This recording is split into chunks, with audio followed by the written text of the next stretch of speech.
creen los expertos o los que dominan más esta ideología que fue la escuela holandesa que en los simples rondos empezó a colocar a jugadores por dentro del rondo para generar triángulos.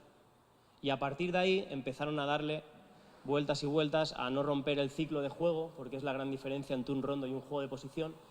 Y podríamos decir, si me la tuviese que jugar a quién inventó o quién trajo los juegos de posición a Barcelona, que no lo sé con seguridad, Johan Cruyff ya hace unos 30 años empezó a utilizar estos juegos de posición que utilizamos hoy en día, idénticos, con las mismas normas y mismos espacios. También os pediré que seamos autocríticos sobre eso al final, si aún nos vale esa metodología o no. Sí, pero este juego de posición 4 contra 4 más 3 clásico es muy utilizado en España, en Europa, no sé, desconozco si en México también, pero en España es muy utilizado. Pues las características de la metodología de trabajo del juego de posición es una ocupación racional de los espacios, parecido a lo que podía pasar en un rondo. La clave es la orientación corporal, ¿sí? Inciden muchísimo ahí los entrenadores. Esta es una de las grandes diferencias para mí, que existen las 4 fases del juego, ataque, defensa y transición de ese ataque y defensa, y que se juega contextualizado con un posicionamiento y una estructura, ¿sí? Y otra de las características que hablaremos muchísimo durante la presentación es que jugamos con superioridad numérica. Y como siempre hemos hecho durante estas formaciones, tenemos que plantearnos qué supone jugar con superioridad numérica y qué nos supone a nivel de aprendizaje. Por favor, os pediré, entrenadores, que deis vuestra opinión, si a nivel de aprendizaje debemos trabajar sí o no con superioridad numérica. Y preparadores físicos, plantearos qué pasa, fisios también, si lo podemos utilizar como una herramienta. Vamos a ver las características. Este es un juego de posición, lo veremos ahora en vídeo, y muy clásico, que es muy utilizado, 7 contra 7 más 3 neutrals o más 3 comodines.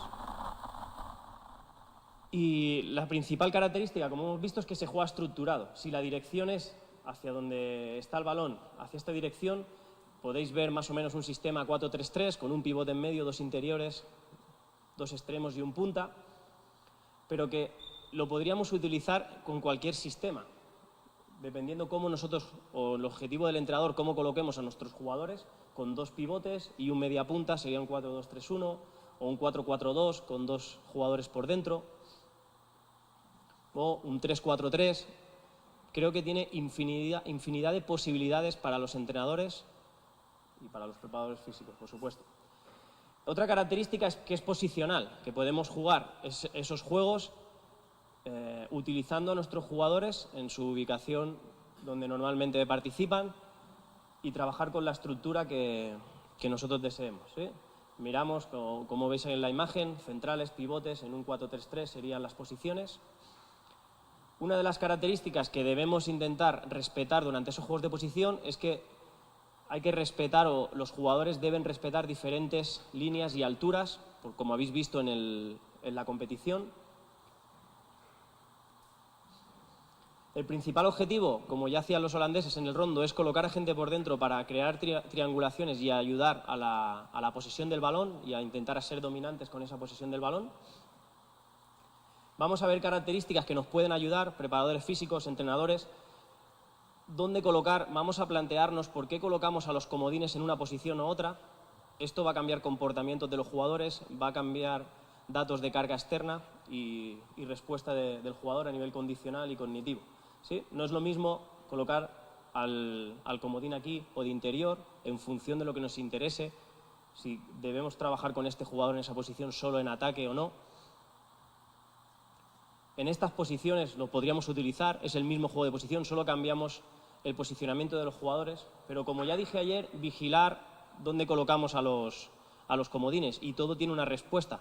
Si colocamos a los 3 comodines aquí, no estoy criticando y no digo que no se deba utilizar, se puede utilizar, pero ya cambiará muchísimo los comportamientos de los jugadores. ¿Por qué? Porque si aquí pierdo el balón, como los azules reaccionen muy rápido, los rojos van a tener que abrirse muchísimo más rápido para mantener la posesión. ¿Lo entendéis? Cambia muchísimo el comportamiento, porque no tengo pivotes por fuera que me den esa seguridad cuando yo robo el balón, que es una de las características del juego de posición.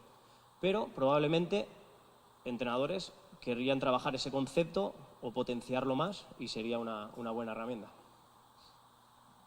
El cambio de rol, como sabéis y he dicho antes, la transición del ciclo de juego no se para y cuando un equipo recupera el balón tiene que dar amplitud e intentar mantener la posesión de balón. El otro equipo intenta reaccionar rápido y, como hemos visto antes, presionar la pérdida lo más rápido posible.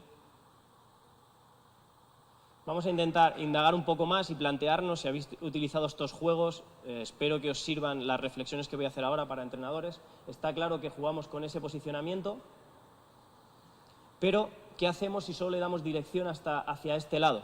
¿Sí? Si empezamos a hablar ya de especificidad, de estímulo específico, si toda la dirección del juego es hacia aquí, los centrales estarán siendo defendidos por un central. Y los laterales estarán emparejados con los laterales y con los extremos. Creo que eso no sucede en el partido normalmente, ¿no? Entonces, para mí, un error que veo muy a menudo en los equipos que juegan juegos de posición es que debemos cambiar la dirección de los equipos. Es tan sencillo como eso. Podemos colocar aquí un interior, un extremo que verdaderamente está emparejado así en el partido y defenderá, porque para mí, y esto es una opinión personal, el juego de posición no nos ayuda solo en ataque posicional, nos puede ayudar muchísimo en trabajo defensivo. Por lo tanto, aquí estarán mejor emparejados y cuando roben balón y den amplitud, solo hay que cambiar la dirección. Quiere decir, los azules atacarán en esa dirección. Podríamos iniciar, como vimos ayer, que es una variable metodológica, iniciar el juego desde este lado y solo cambiar la dirección hacia el lado contrario. Para mí, mucho más específico el estímulo y los jugadores recibirán inputs más parecidos a los que reciben en la competición. ¿Sí? ¿Lo entendemos, más o menos? Bueno, hablando con Paco Seirulo, me dio unas características que para él debían tener los juegos de posición exclusivamente en el FC Barcelona. Cada club, con su metodología o su idea de juego, podría detallar unas diferentes. Sería, en cualquier juego de posición, se haga como se haga, debería respetarse que hubiese una circulación rápida de balón, que se repitiese muchísimo pase y que se fije mediante la repetición de pase, que se intente encontrar el tercer hombre en las líneas superiores, como hemos visto antes, crear superioridades, viajar todos juntos a través del balón, porque eso nos va a permitir que cuando pierda el balón esté cerca para la presión tras pérdida. Tomar decisiones rápidas, lo veremos, a nivel cognitivo es muy estresante y nos puede ayudar mucho. Jugar al pie, como él ya decía la definición de antes, jugar al pie de cara y a un toque. Pues vamos a hacer un estudio de los 6 juegos de posición para mí más utilizados y que he visto más desde que llevo trabajando como profesional, pero desde que acabé ya los estudios de licenciatura no he parado de utilizar estos juegos de posición y no he parado de estudiarlos, ¿sí? Tanto qué pasa a nivel condicional, lo que más veremos, y me gustaría reflexionar también qué pasa a nivel cognitivo, a nivel de comportamientos del jugador. Pues de una forma lo más objetiva posible, como hicimos ayer con el juego y con las variables metodológicas, vamos a ver qué pasa en un juego de posición. Vamos a ir de los más pequeños a los que utilizan a más jugadores o espacios más grandes, ¿sí? Aquí veis un 3 contra 3 más 3. Creo que en este juego los neutrals o los comodines eran los amarillos. El objetivo de un jugador en el medio es crear triángulos y jugadores en diferentes líneas. Como he dicho, comodines, 2 equipos, y vamos a empezar a mirar estos valores. Como os dije ayer, creo que preparadores físicos debemos dominar esa relación de equipos y de jugadores en superioridad. Este juego de posición que ponía 50% de superioridad, ¿no? Porque tenemos 3 jugadores, pero como hemos visto en todos, normalmente tenemos 3 jugadores, pero la superioridad es muy diferente en todos los juegos de posición. Y esto va a resultar muy interesante. Los metros por jugador en este espacio, que normalmente estos juegos de posición se hacen en 14 por 14, no lo recuerdo, pero lo miraremos más adelante, normalmente suelen ser espacios pequeños. Vamos a ver el 4 contra 4 más 3, para mí el que es más utilizado, que todos los equipos profesionales prácticamente en España y en Europa lo utilizan. Como veis, 3 neutras, 3 jugadores que dan la superioridad, 2 equipos y mismo objetivo, un jugador por dentro, mantener diferentes líneas, permitir triángulos para ayudar a ser dominantes con la posesión. y un 43% de superioridad, aunque también estemos contando con 3 neutrals o con 3 comodines.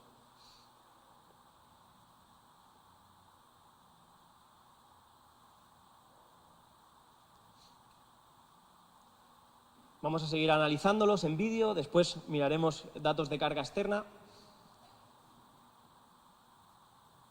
Juego posicional de 5 contra 5 más 3. Incluimos cada vez más jugadores, el espacio más grande, o al menos eso parece. 3 comodines igual, pero veremos si la superioridad numérica es igual o no. Igual, gente por dentro, bajo mi opinión, como hemos visto antes, los comodines se podrían colocar en otra ubicación, o la gente por dentro se podría colocar en otra ubicación en la que deseéis en función del objetivo. Mirad la superioridad, 38%, aunque estemos utilizando igual 3 comodines.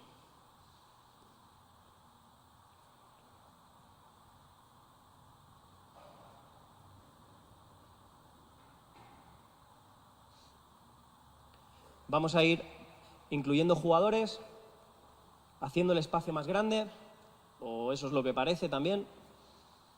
Como ves aquí, igual se repiten muchas características que estamos viendo, 3 jugadores de neutral,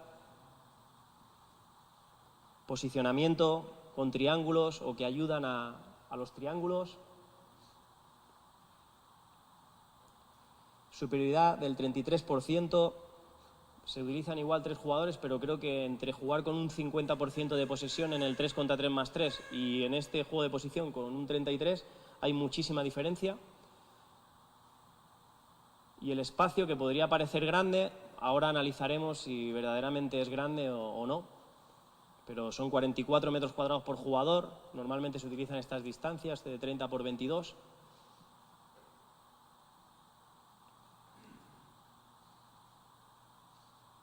Nos quedan 2 juegos de posición. Este también, junto con el 4-4 más 3, sería de los más utilizados y tiene un motivo que tiene bastante fundamento. Si miramos el equipo en ataque hacia allí, aparte de que son 10 jugadores y permite ubicar a los jugadores perfectamente en nuestro sistema, en nuestra estructura, nos permite trabajar muy específicamente en ataque. Aquí se intenta simular un 4-3-3, un 4-2-3-1. Igual, 3 jugadores intentan generar triángulos. Veremos si la superioridad es igual que en el 3-3 más 3. No. Aunque utilicemos 3 comodines, tenemos un 30% de superioridad. Y el espacio, que parece grande o no, después lo veremos.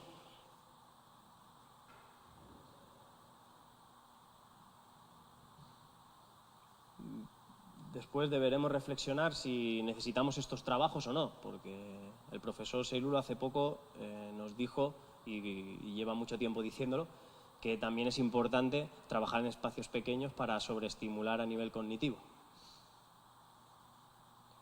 Último juego de posición que se utiliza mucho, bajo mi punto de vista creo que se utiliza porque nos permite colocar a 20 jugadores. No me gusta tanto como el 7 contra 7 más 3, porque si miramos al equipo ofensivo son 11 jugadores en la estructura, o introducimos el objetivo de jugar con el portero o pierde bastante especificidad jugar con un posicionamiento que haya 11 jugadores en ataque.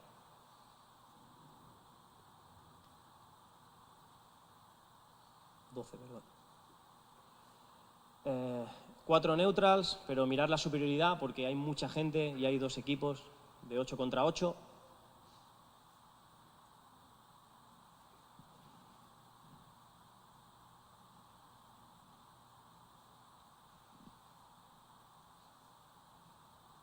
Y los metros cuadrados por jugador, pues parece un espacio grande, pero si analizamos con la fórmula que vimos ayer de Parlevas del espacio de interacción individual por jugador, es un 44 metros cuadrados, que ahora vamos a analizar y vamos a intentar rascar qué pasa en la competición, si eso nos ayuda, nos perjudica o fomenta algo. Pues vamos a analizar carga externa de esos juegos de posición que, como os digo, se utilizan muchísimo. No sé si aquí en México lo desconozco y perdonad, pero en España se utiliza mucho y en Europa también. ¿Qué pasa con la distancia recorrida? ¿Sí? Vamos a empezar como hacíamos ayer y estos días. Distancia recorrida, esto es un análisis del New York City durante toda la temporada, todos los juegos de posición hechos durante la 2018, estos básicos. ¿Qué pasaba con los metros partido-minuto, recordar que hablábamos que estas variables por minuto nos ayudaban a ver la intensidad o el ritmo de las tareas, intensidad que ya hablamos ayer, que si podíamos valorarla de esta forma o no, o si deberíamos valorarla de otra forma. Aquí tenemos la media de partido, de ritmo, durante todos los partidos de competición de esta temporada. Esta franja va a ser muy importante a partir de ahora, si recordáis. Os dije que los preparadores físicos estamos empezando a valorar los escenarios de máxima exigencia de la competición para comparar nuestras tareas. Entonces, estos son los 3 minutos, la media de 3 minutos más exigentes del New York City durante esa temporada. ¿Por qué 3 minutos? Porque normalmente los juegos de posición es la duración que tienen. ¿Ok? Entonces podemos comparar los metros partido-minutos de esos escenarios de máxima exigencia. Vemos que, bueno, los juegos de posición nos permiten tener un ritmo alto de balón de balón. Los jugadores corren esos metros partido-minutos parecidos a la competición, pero se quedan como siempre por debajo de ese escenario de máxima exigencia que ocurre en la competición. ¿Qué pasa con las aceleraciones y desaceleraciones? Lo siento que siempre lleguemos a la misma conclusión los preparadores físicos, pero debemos hacer algo ya. Llevamos muchos años en el área de rendimiento del Fútbol Club Barcelona dándonos cuenta que nuestro juego de posición y nuestra metodología en espacio pequeño sobreestimula, por supuesto, la media de partido, pero mirar qué pasa con los escenarios de máxima exigencia analizados solo a nivel de aceleración-desaceleración, que sobreestimulan también incluso esos escenarios de máxima exigencia de 3 minutos. Todos los juegos de posición. Y si habéis visto la diapositiva anterior, no hay mucha diferencia condicional entre utilizar un juego de posición u otro. Por lo tanto, se parecen mucho entre sí. Y podría ser una crítica, porque estamos introduciendo jugadores, pero es solo a nivel cognitivo. A nivel condicional pasa lo mismo. Y esta es la más importante para los preparadores físicos, que a nivel de high speed running, de metros por encima de 21 km por hora partido-minuto, inexistente. Y aquí vemos cómo estos serían los 3 minutos de máxima exigencia en competición, 20 metros partido-minuto de high speed running y la media de partido. Ningún juego de posición, como hemos demostrado muchísimas veces, nos ayuda a conseguir ese objetivo. Ok, vamos a estudiar los juegos de posición más clásicos que hemos visto y nos darán una idea de hacia dónde podemos avanzar, si podemos avanzar en esta metodología o no. Los números de jugadores que utilizamos, la superioridad numérica que hemos visto que hay en cada uno de ellos, y podríamos sacar una veraz fácil, un promedio, de que normalmente en un juego de posición los más usados utilizamos casi un 40% de posesión y, como muchos entrenadores me han dicho, que es un objetivo de ataque posicional, ¿sí?, o de salida de balón, ese trabajo de juegos de posición, veremos si nos ayuda o no trabajar a un 40% de la superioridad numérica, porque vamos a analizar la competición. Como ya sabéis, en partido, por reglamento, y perdonar que sea así de drástico y ayer lo fui, por reglamento, en el fútbol la superioridad numérica entendida como estábamos mirando hasta ahora los juegos de posición, no hay superioridad numérica a no ser que expulsen a un jugador. Hay un 0% de superioridad numérica, ¿ok? Pero sí que es verdad que el objetivo de los juegos de posición de crear superioridades numéricas no solo es numérica. Y por eso aquí os quiero nombrar las diferentes superioridades que existen en el fútbol. Sí que existen las numéricas, está claro, pero depende mucho del prisma de entrenador como miremos el juego. Aquí me podría decir alguien, no, yo aquí veo un 2 contra 1 o un 3 contra 2, en función de cómo quiera ver el juego o de nuestro background como entrenadores. Aquí podríamos ver otro 3 contra 2. Sí, puede haber instantes de superioridad numérica en el juego, clarísimo. Normalmente no con un 40% de posesión, de superioridad. Pero sí que es verdad que existen superioridades numéricas. Otro tipo de superioridades en el fútbol son las posicionales, que como el juego de posición nos está indicando que es importante respetar las diferentes alturas, nos va a permitir tener diferentes superioridades posicionales. Por ejemplo, aquí veríamos una superioridad posicional, porque este jugador, por su posición corporal, ya está superando a su marcador si recibe ese balón. Sí, los dos interiores también podríamos decir que si respetan esta posición, como hemos visto los vídeos de competición del New York City, estarían en una superioridad posicional respecto al defensa. También existen las superioridades cualitativas, que podríamos decir que a lo mejor este jugador tiene mejores capacidades que su marcador, por lo tanto también es una superioridad. O que el punta es más rápido que el central, también sería otra superioridad y la podríamos buscar para sacar el beneficio colectivo. O imaginaros, este es el jugador con más talento de este equipo, son imágenes del Barça B, pues sería otra superioridad cualitativa. Sí, pero las superioridades cualitativas podrían ser condicional, como he dicho, más fuerte, más rápido, o cognitiva, con una capacidad de tomar decisiones más rápida, o coordinativa, o incluso mental, porque está en racha el punta, o porque a nivel mental es más fuerte que su oponente o que los oponentes.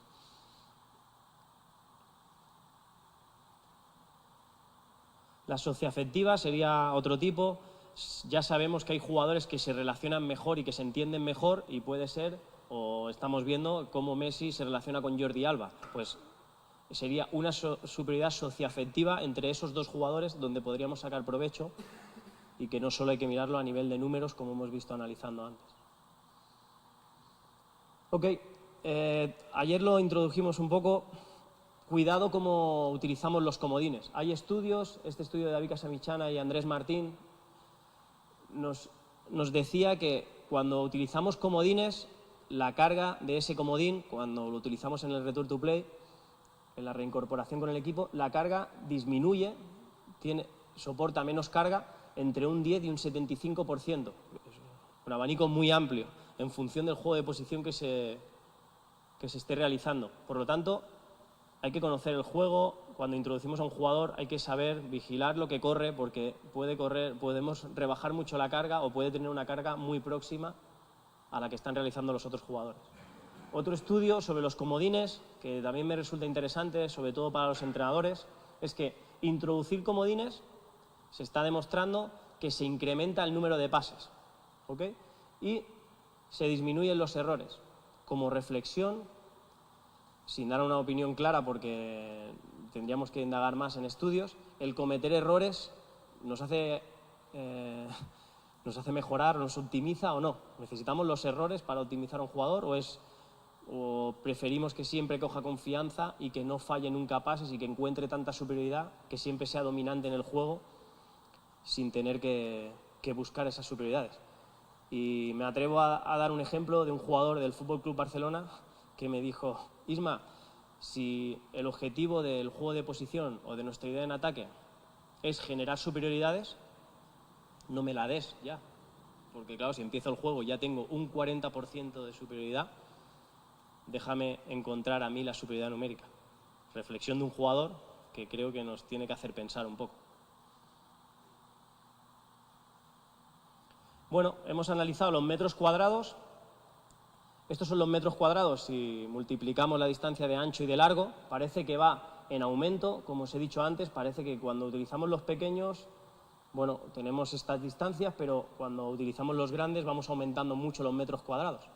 Pero si hacemos la fórmula del espacio de interacción individual por jugador, ¿qué pasa?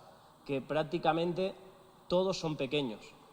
Y esto es un error que, bajo mi punto de vista, cometimos en el área de rendimiento del Fútbol Club Barcelona, porque dividíamos a los juegos de posición entre pequeños y grandes en función de si eran estos, medios o grandes. No, creo que todos son pequeños, ¿ok? Porque el espacio y la relación de los jugadores nos está demostrando que todos son pequeños. Si vemos qué pasa en el partido, como ya avanzamos ayer, este sería el promedio. Normalmente los juegos de posición son pequeños, se juega a 35 metros cuadrados por jugador, y con todo lo que conlleva eso a nivel condicional y cognitivo, y en el partido hay una media de 334 metros cuadrados por jugador. Pero no quiero ser injusto con eso, y si los entrenadores me dicen que el objetivo es posicional o el ataque o la salida de balón, vale, venga, ayer hablamos que hay subespacios en el juego, ¿vale? Pues venga, vamos a calcular el área del ataque posicional, ¿no? Porque el fuera de juego no me permite jugar, aunque podríamos debatir sobre ello. No me permite jugar por la norma, pero depende de lo que haga, me permitiría. Bueno, si analizo esto, perdonad,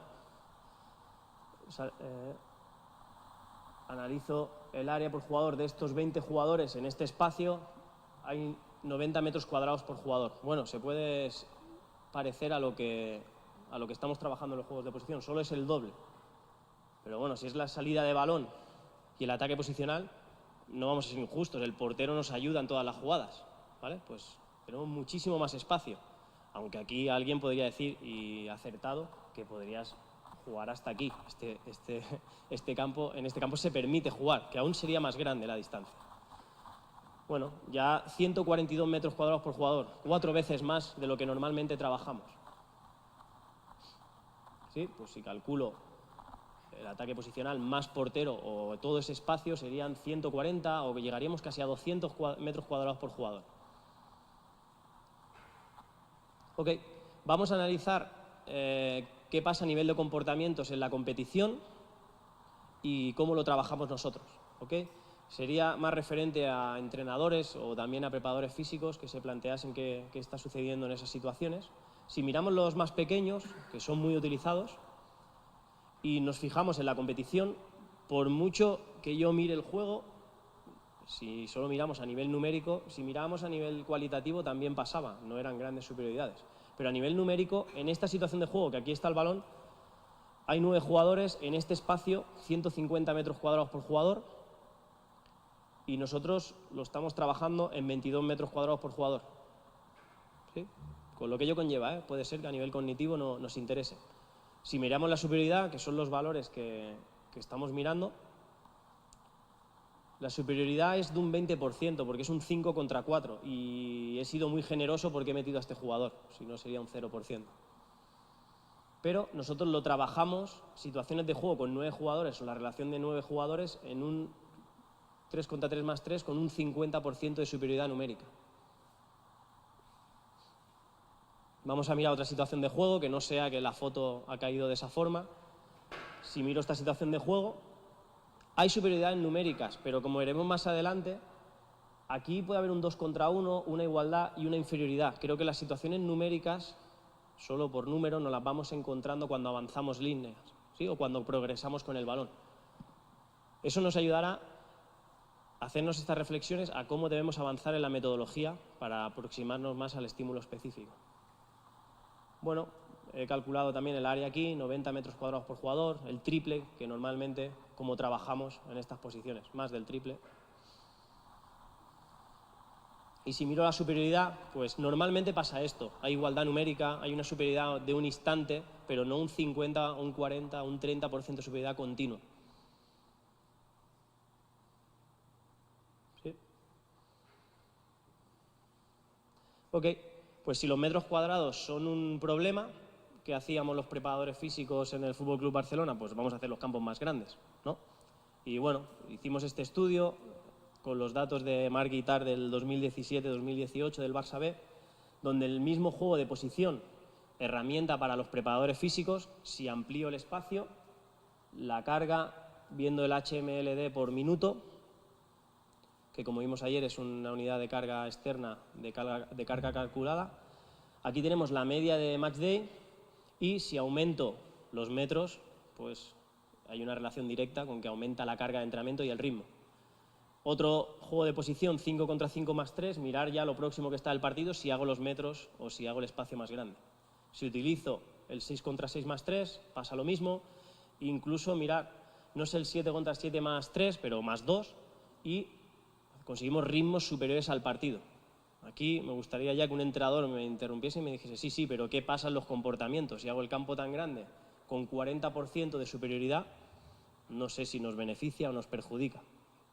A nivel condicional, obteníamos los datos y arreglábamos, como decíamos ayer, los datos de GPS. Okay. Otro aspecto que hablamos ayer es la distancia de relación entre jugadores. Vamos a analizar otra vez qué pasa en la competición. A grosso modo, si aquí está el balón, mirar la distancia 20-25 metros y solo estoy cogiendo los jugadores que están más próximos al balón.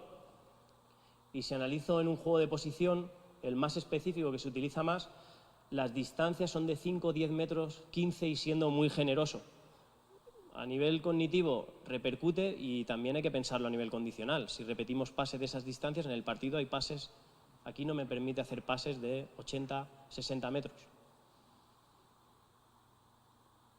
Con esto no es una crítica, tiene que ser totalmente constructiva. Lo que hay que pensar es, el juego de posición no nos vale para todo. vamos a determinar para qué nos vale y qué debemos cambiar para que nos valga para más cosas. Sí que es verdad que en el juego de posición la estructura siempre es muy parecida al partido, si la tenemos que analizar. Colocamos a nuestros jugadores formando triángulos y en diferentes alturas, como veíamos en el primer vídeo, y el posicionamiento de interior, central y sus funciones y sus roles sí que se respetan en un juego de posición. Ok, vemos un vídeo del New York City y un vídeo corrector de los errores que normalmente suelen pasar si nos referimos a estructura cuando empezamos a trabajar con esta metodología. Los jugadores no respetan y siguen el balón y no respetan la posición y la estructura para el beneficio colectivo. ¿Sí? Estos dos jugadores, los veis, lateral y extremo, se han metido hacia adentro siguiendo el balón y están haciendo el espacio aún más pequeño y no están permitiendo al equipo conseguir el objetivo colectivo. Otro jugador que pasa, mirar, y no ocupa racionalmente el espacio, que sí que es importante para nuestra identidad y suele ocurrir mucho cuando introduces este tipo de tareas.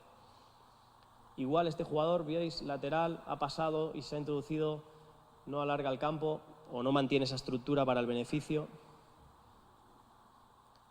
Y cuando sí que se da esa estructura que todo el mundo respeta esa posición, normalmente el equipo tiene más éxito porque puede utilizar la superioridad numérica que verdaderamente existe.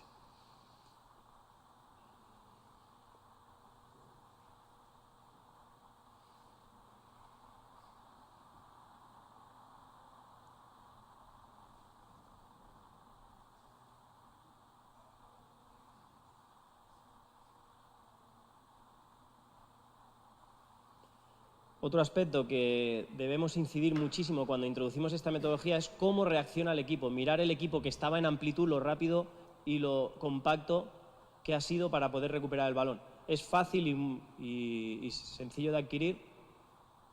Mirar el equipo naranja, lo rápido que cambia el chip, y por eso estos juegos fomentan la presión tras pérdida y puede ser uno de los aspectos a considerar para utilizarlos. Ok, como hemos ido viendo esta semana, los jugadores de fútbol o las variables de carga externa son posicionalmente dependientes. Quiere decir que si un jugador es extremo o un jugador es central, va a hacer esfuerzos totalmente diferentes. Y si en los juegos de posición los estamos colocando en sus roles, también se comportan diferente y vamos a tenerlo en cuenta.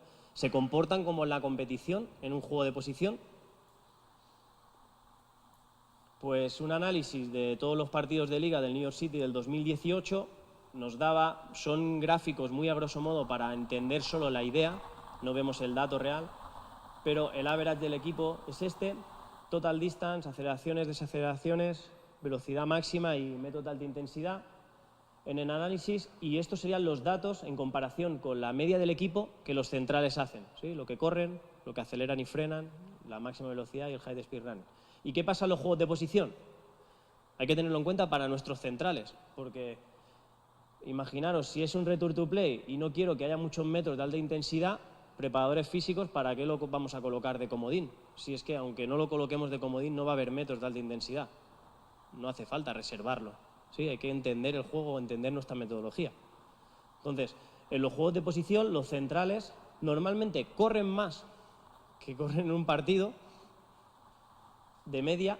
Como todos, aceleran y desaceleran más, como casi todos. Estamos viendo los datos generales que sobreestimula esa capacidad condicional. No existe la máxima speed, o es muy baja, y los métodos de alta intensidad igual. Plantearos por qué entrenadores tienen una línea aquí detrás que no les permite ir hacia atrás y nadie que les pique al espacio. En el partido es el gran hándicap de un central. Tiene 50 metros por detrás donde le amenazan los jugadores más rápidos del equipo contrario a correr hacia atrás. ¿Es un estímulo específico para los centrales? En defensa seguramente no. En ataque puede ser que sí, o ahora lo veremos, ¿sí? En los laterales vamos a ver qué pasa. En partidos los laterales corren un poquito más de la media, en los juegos de posición no, porque están muy limitados, porque deben mantener una estructura. Aceleraciones y desaceleraciones suben muchísimo, como todos, en relación al partido, y otra vez nos encontramos lo mismo, que posicionalmente sí que disminuye. Pero ¿qué pasa con los pivotes y la gente que juega por dentro en un partido? Que en los juegos de posición corren lo mismo. Creo que es donde se focalizan esos juegos de posición, en los jugadores de dentro, porque veis aceleraciones, desaceleraciones como todos. Y, bueno, como las características no son de método de alta intensidad y de máxima velocidad, pues se ven menos perjudicados en esa variable. ¿Qué pasa con los interiores? Datos de partido en los juegos posicionales se comportan muy parecido a los datos de partido. Por lo tanto, es un buen estímulo para esos jugadores. Por lo tanto, preparadores físicos, tenerlos en cuenta en su return to play. Si no queremos sobrecargar aceleraciones frenadas, sí que nos puede interesar utilizados de neutral. No habrá tanto componente excéntrico. Como todos, max speed y high speed running disminuyen. ¿Y qué pasa con los delanteros? Creo que les pasa un poco como a los centrales. Si entendemos un poco el juego, la total distance más o menos igual, aceleraciones y desaceleraciones no sé por qué disminuye, y máxima speed y high speed running, que son muy elevados en partido, disminuyen muchísimo por lo mismo, en una línea que no me permite atacar espacios. Pero los juegos de posición a lo mejor no tienen que valer para todo, ¿sí? Vamos a ver para qué nos valen los juegos de posición. Vamos a tenerlo claro por qué los utilizamos. No los utilizamos solo porque nos va bien para calentar o porque el balón se mueve muy rápido. Vamos a ver para qué lo podemos utilizar. Las conclusiones que yo he sacado y que podemos estar o no de acuerdo, ahora lo discutiremos, es que sobreestimulan, estamos de acuerdo, a nivel cognitivo. Se juega en un espacio muy pequeño y hay que tomar decisiones muy rápidas. Hay una sobrecarga, y no me he equivocado, no lo he puesto por poner, cuantitativa de aceleraciones, desaceleraciones. ¿Sí? Sobrecarga muy evidente que hemos ido viendo. ¿Pero por qué pongo cuantitativa? Porque hay un error, y aquí me meteré bastante en el dato, y si me meto en un jardín que me ayude Enrique a salir. En el juego de posición, como hay tan poco espacio, normalmente se acelera o se frena de parado. ¿Sí? Y no es un estímulo, estamos viendo cualitativo. En un partido, en competición, los jugadores aceleran, reciben balón a velocidad. ¿Sí? Creo que de media reciben el balón y controlan el balón a 12 kilómetros por hora, no parados. Por lo tanto, el estímulo específico técnico, vamos a mirar lo coordinativo, no se parece en un juego de posición, de media. El juego de posición normalmente reciben parados a nivel coordinativo. Y a nivel condicional, como estaba explicando, normalmente los jugadores realizan aceleraciones y desaceleraciones en velocidad, ¿sí? Con una velocidad de inicio que no existe en los juegos de posición. Y esas son el factor cualitativo que a lo mejor perdemos con este tipo de metodologías. Y nos estamos perdiendo en el dato que podemos decir, no, si obtenemos muchas aceleraciones y desaceleraciones, pero ¿cómo las obtenemos? ¿Ok? Sí, es otro aspecto muy positivo. Circula muy rápido el balón y hay un número muy elevado de pases. Tenerlo en cuenta cuando llegamos a un equipo, y es nuestra metodología de idea de juego, porque nuestros jugadores van a sufrir en esas zonas que requieren condicionalmente repetir tanto pase, y lo digo por experiencia. Bueno, se mantiene la posesión de balón desde una forma contextualizada, por eso se ha utilizado tanto. Y, como hemos visto, fomenta, y podría ser muy bueno para fomentar la presión tras pérdida. Pero vamos a ver qué inconvenientes tiene, porque para mí, y ya lo vimos ayer, una característica muy importante del fútbol es que es un juego polarizado y que hay dirección. Quiere decir, yo tengo que atacar hacia un sitio y tengo que defender una zona. Y no solo el balón cambia el comportamiento de los jugadores. Se está demostrando que tanto el balón como las porterías son los dos elementos que más cambian el comportamiento de los jugadores. Por lo tanto, para mí, y es opinión personal, ¿la presión tras pérdida tiene dirección? Yo creo que sí, y tanto que tiene dirección. Y en los juegos de posición la estamos trabajando sin dirección. Pierdo el balón y da igual la posición que seas, tiene que ir lo más rápido a defender y a robar ese balón. Da igual que sea central, olvido mi zona y voy a intentar robar. Entender el concepto. En un partido, los centrales y laterales y la gente que está más expuesta, creo que el comportamiento no debería ir a presionar o intentar robar el balón lo antes posible, porque le castigan y mucho. En el juego de posición nada te castiga. Yo puedo ir a presionar el balón. ¿Entendéis el concepto? Es un aspecto positivo, pero como todo, vamos a intentar entenderlo. ¿Y qué tiene de aspectos a mejorar? Pues que las superioridades numéricas, como hemos visto en relación al partido, son muy grandes si miramos a nivel cuantitativo, ¿ok? Que los espacios son muy reducidos respecto a la competición. Lo podemos ver como algo positivo o como algo negativo, como depende del prisma que lo miremos. Y para mí esta es clave y muchos entrenadores me han ayudado a verlo porque he trabajado durante muchos años juegos de posición, pero haciendo continuamente estas reflexiones me decían, no tiene direccionalidad. Y en el fútbol es muy importante, tanto, como he dicho, la direccionalidad y la polarización. Tengo el objetivo de ir a algún sitio. En el juego de posición solo tengo el objetivo de mantener la posesión, si lo hacemos o analizamos los clásicos. Por lo tanto, se me ocurre, como ya os dije ayer, no tenemos que hacer solo cosas descriptivas, que describan lo que está pasando, porque si os digo los errores y no doy ninguna solución, vamos a intentar ser prescriptivos. Voy a intentar dar soluciones a arreglar o ayudar a que se trabajen aspectos que no se trabajan en un juego de posición. Por lo tanto, una metodología que se está utilizando en el Fútbol Club Barcelona y que le llamamos con el nombre de juegos de progresión, no sabemos si estamos en lo cierto o no, o si hay alguien que también les llama así, no queremos patentar nada. Jugamos los juegos de posesión porque nuestra idea nos invita a jugar a los juegos de posesión, pero como hemos visto en los vídeos de la competición, analizando qué pasaba en la competición, a grosso modo y con fotos, perdonad,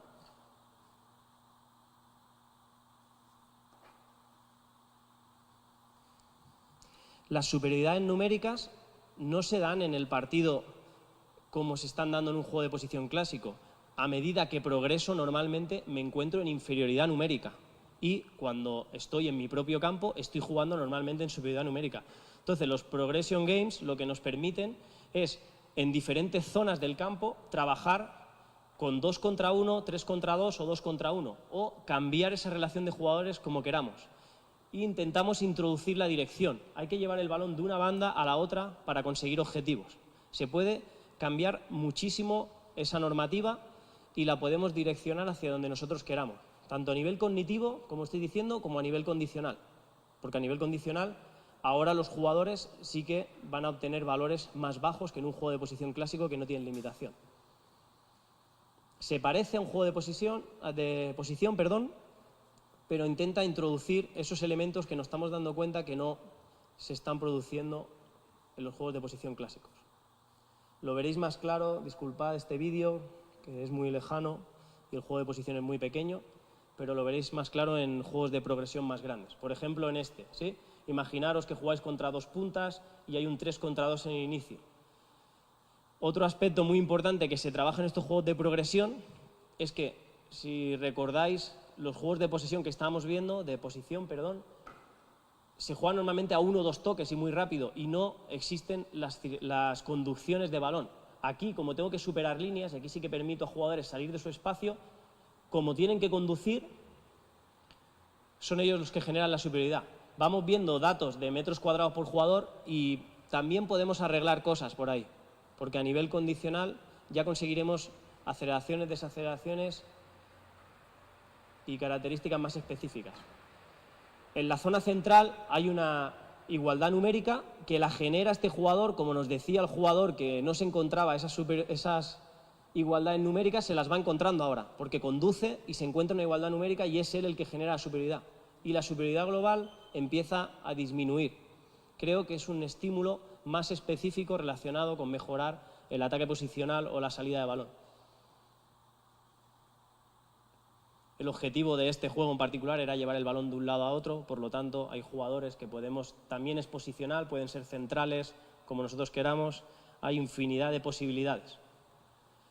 ¿Sí? Vemos otro, 6 contra 6 más 3, pero la relación de los diferentes carriles o de diferentes líneas, que algunos autores le llaman, la podemos ir modificando y nos da muchísimo juego.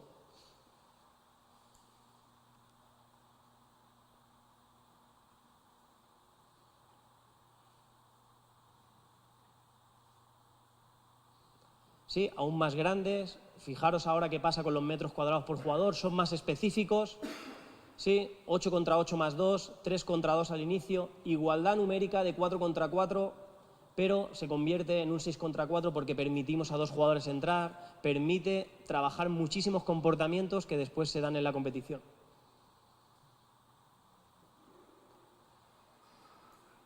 No sé si ha salido ya, pero los metros cuadrados por jugador, por supuesto, es mucho más específico a lo que hemos visto antes. Mirar, con 21 jugadores involucrados, 138 metros cuadrados, que es lo que normalmente se da en competición en un ataque posicional. Creemos que el estímulo es más específico, aunque seguramente no sobreestimulamos tanto la parte cognitiva, y ahí está la creatividad del entrenador o la capacidad de programar contenidos del entrenador. Igual en este juego grande, el objetivo, dirección, y podemos darle también polarización y que solo vayan a una banda y allí consigan el objetivo y se pare la acción, y ya es otra estrategia para, como decíamos ayer, disminuir la carga cuando nos acercamos al partido.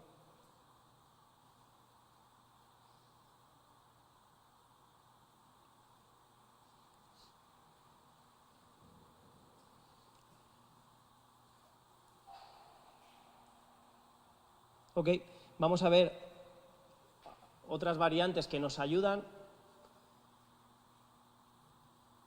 Perdonad. Como he dicho antes, os pongo otra variante de juego de posición muy pequeño, pero que intenta arreglar cosas que hemos visto de comportamientos que no nos gustan. Aquí le pedimos al equipo que reaccione lo antes posible y que intente recuperar el balón lo más rápido posible, ¿ok? Pero el equipo que roba la posesión tiene como objetivo marcar gol a 2 porterías pequeñas. ¿Qué conseguimos con esto? Dirección en la presión tras pérdida, porque este jugador es central y este es central, y a lo mejor es más importante que evite ese pase que no que vaya rapidísimo a recuperar el balón. Los otros jugadores sí. Yo creo que estos juegos, si los habéis visto, yo los he visto, si coloco las porterías aquí también, en todas las direcciones seguimos teniendo el mismo problema. Creo que podemos darle dirección a la presión tras pérdida.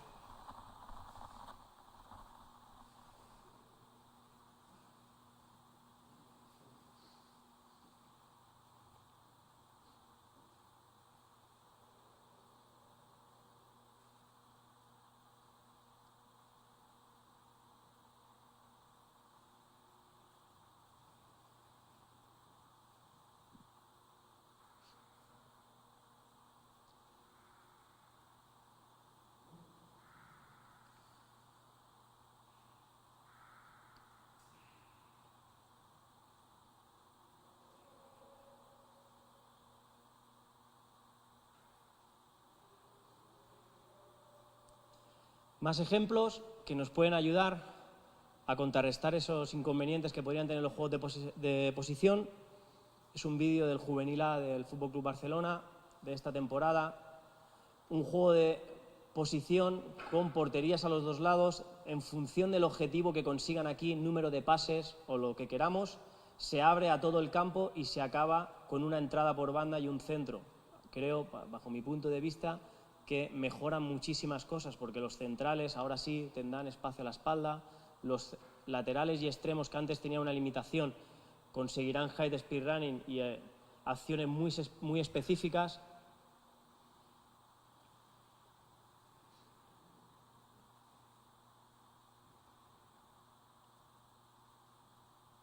¿Sí? Como habéis visto, en función del objetivo que marca el entrenador, se generan estos comportamientos. Ok, a nivel cognitivo-coordinativo hemos visto o hemos analizado estos inconvenientes que podrían aparecer por utilizar mucho los juegos de posición clásicos, pero está claro, y lo hemos dicho tantas veces ya los preparadores físicos, que hay un déficit condicional en high speed running y con lo que ello conlleva a nivel coadyuvante de la cadena posterior si comparamos con las exigencias de partido, si solo utilizamos esos juegos de posición. Puede ser que en México no pase tanto, pero en Europa y en España se utilizan tantísimo que hay muchísimo déficit en métodos de alta intensidad. Por lo tanto, ¿qué hacemos los preparadores físicos? Como dije ayer, colocamos a nuestros jugadores a hacer rectas de sprints y arreglamos el dato. Pero como vimos ayer en la diapositiva, que me gusta mucho, de no es lo mismo con la mano, no es lo mismo hacer un sprint, y todos lo sabemos, que incluir el jugador en contextos. ¿Okay? Bueno, pues progresamos un poco los preparadores físicos y dijimos, venga, va, no los ponemos a correr en línea recta y los ponemos a repetir acciones técnico-tácticas que el entrenador me demanda. ¿Ok? Pues bueno, este circuito, que ya lo vimos el otro día, sí, nos permite conseguir valores, y ahora lo miraremos, de height speed running. En este tipo de circuitos me gusta trabajar con competición, con 2 equipos, porque creo que aumenta mucho más el ritmo de las acciones. Es muy importante la relación jugador-recuperación, el número de jugadores, es muy importante, porque si no, no se van a dar esos esfuerzos en la medida que nosotros queremos.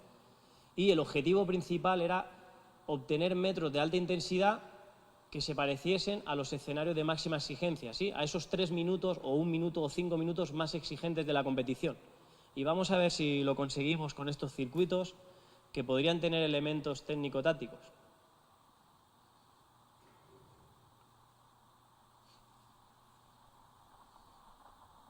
Sí, nos hacemos una idea de la tarea. Vamos a analizarlo, ¿sí? Estamos acabando, ya vamos a intentar buscar solución a todos los inconvenientes que hemos visto de los juegos de posición a nivel condicional y mirar qué pasa. Los juegos de posición, como hemos visto, hay una falta muy evidente de metros de alta intensidad.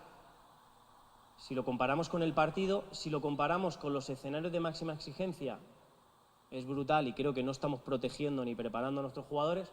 Pero bueno, con el circuito, al menos los preparadores físicos, hemos medido bien los metros, hemos medido bien el tiempo de juego, la ratio, recuperación, descanso, y mirar qué pasa. Vale, hemos conseguido una tarea de entrenamiento, que creo que era 3 minutos, como el escenario de máxima exigencia de height speed running, que igualamos a nivel numérico.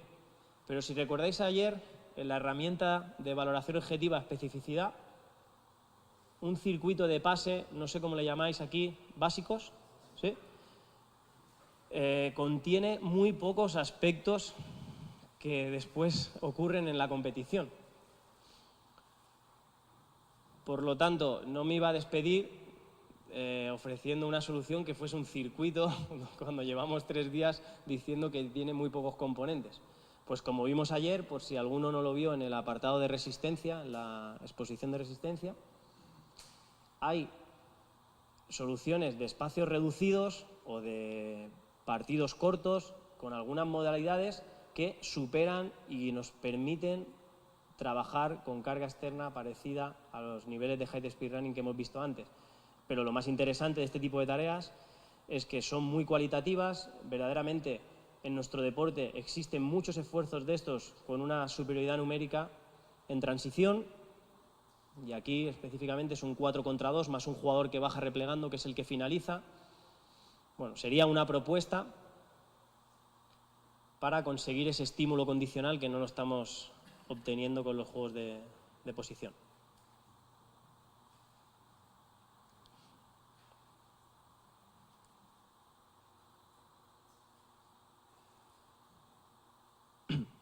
Vamos a recuperar una reflexión que hicimos ayer por la tarde en la exposición de resistencia, que después de analizar todo el análisis de los hits, nos decían los autores que la mejor solución era realizar un small side games cuando estábamos calculando metros, velocidades para que se hiciese a la velocidad correcta. Creo que acabo de cometer el mismo error si os digo que los juegos de posición no tienen metros de alta intensidad como nosotros querríamos y os pongo un fútbol reducido. Me podéis decir, claro, si me has cambiado metodológicamente totalmente la tarea. Entonces, una propuesta, que hay muchísimas, podría ser jugar juegos de posición de esta forma, ¿sí? Y creo que tiene mucho sentido en diferentes aspectos, sobre todo en variables metodológicas. Es un 7 contra 7 más 2, los 2 son los porteros por el objetivo que nosotros buscamos.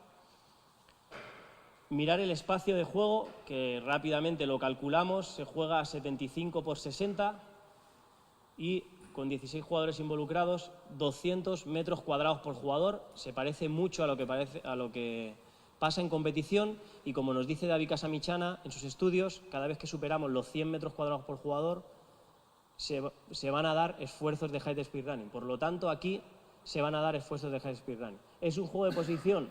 donde introducimos el fuera de juego en la mitad del campo, por eso los jugadores están aquí colocados, y el objetivo del equipo azul que está en posesión y, como veis, en estructura, ¿sí?, de un 4-3-3, el objetivo es salida de balón y desde el campo ofensivo solo hacer un pase al portero contrario y conseguir el objetivo.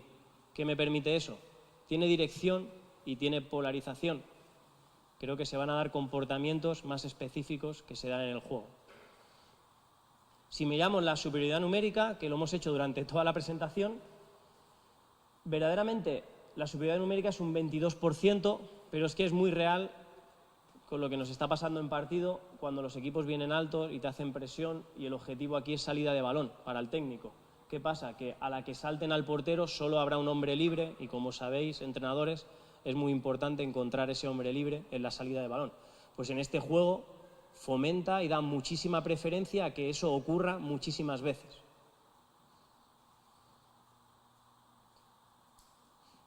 Es nuestra última propuesta, 7 contra 7 más 2, el espacio de juego mucho más grande.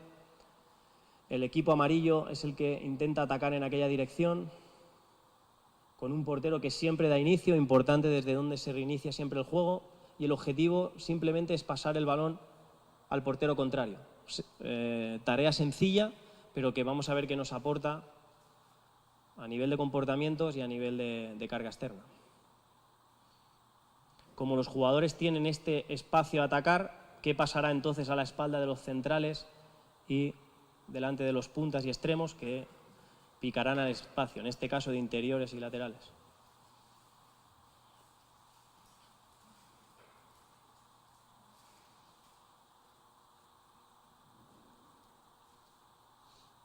Sí, como en estas acciones. Bueno, podríamos discutir más o menos si a nivel cognitivo podría valer a un entrenador o no, pero vamos a analizarlo por última vez, el último análisis que hacemos, qué pasa con métodos de alta intensidad en un juego con bastante especificidad, polarización, superioridades bastante parecidas al partido. Pues mirar otra vez juegos de posición que no nos ayudan y al menos nuestro juego de posición con porteros, con poca superioridad, pero con esos espacios, no conseguimos, porque nos estamos dando cuenta que es muy difícil simular esos escenarios de máxima exigencia, pero podemos llegar a recibir estímulos en situaciones específicas que superan las exigencias de partido en métodos de high speed run.